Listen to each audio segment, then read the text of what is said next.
Assalamualaikum warahmatullahi wabarakatuh. Berjumpa lagi dengan saya. Kali ini saya akan menjelaskan tentang bagian-bagian daripada mikrometer sekrup.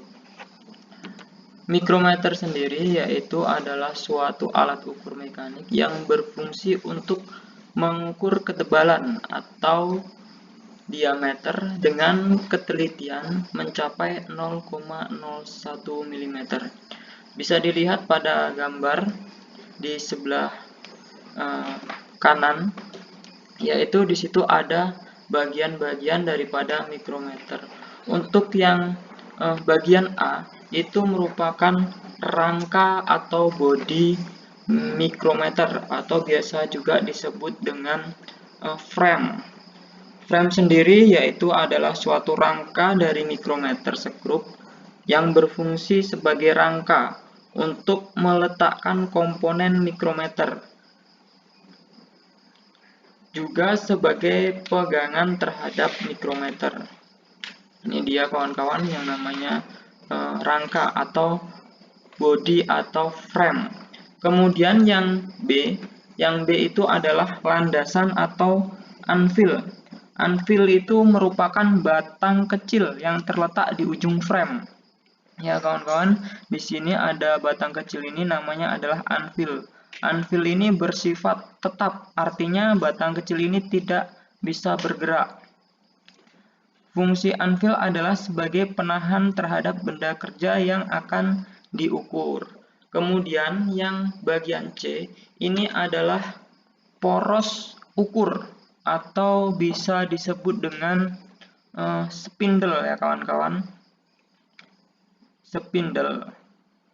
Spindle adalah batang yang berbentuk lebih panjang yang posisinya ada pada ujung frame.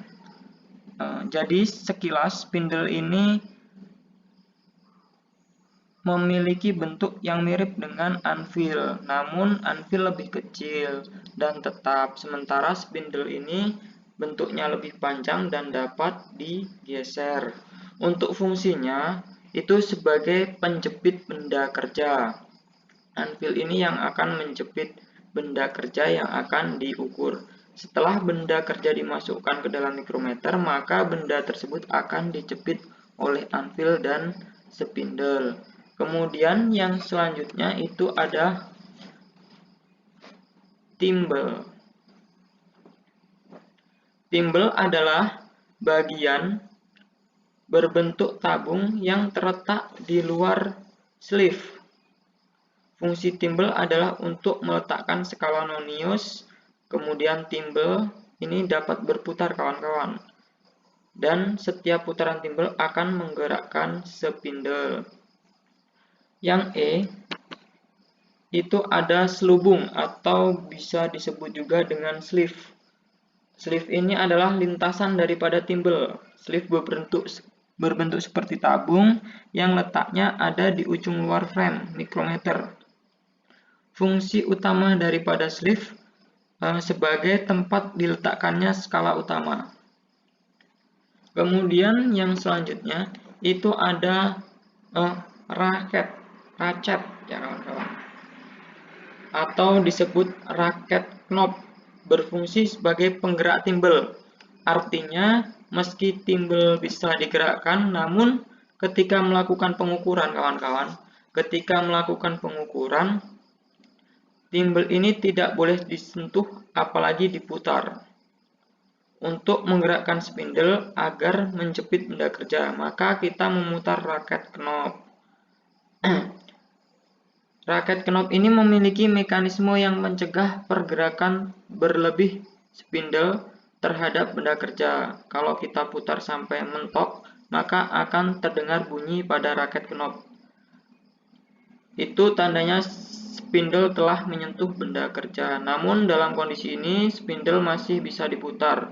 Hanya saja kalau itu dilakukan maka hasil pengukuran tidak akurat. Jadi ketika kita melakukan pengukuran dan kita putar yang bagian raket ini, ketika sudah berbunyi klik, maka hentikan memutar raket. Atau jika nanti terus diputar, maka pengukuran nanti tidak akurat atau tidak presisi. Untuk yang G itu ada pengunci atau bisa disebut lock atau lock.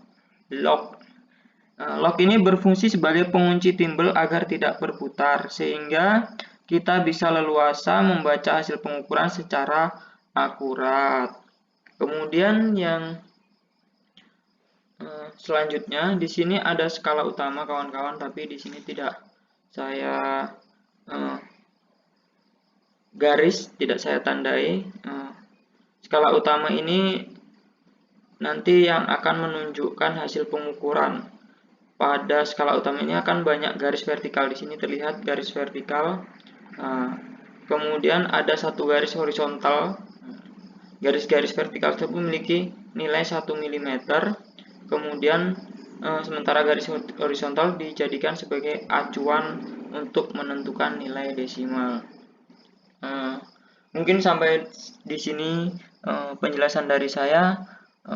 Mudah-mudahan bermanfaat buat teman-teman. Saya akhiri. Assalamualaikum warahmatullahi wabarakatuh.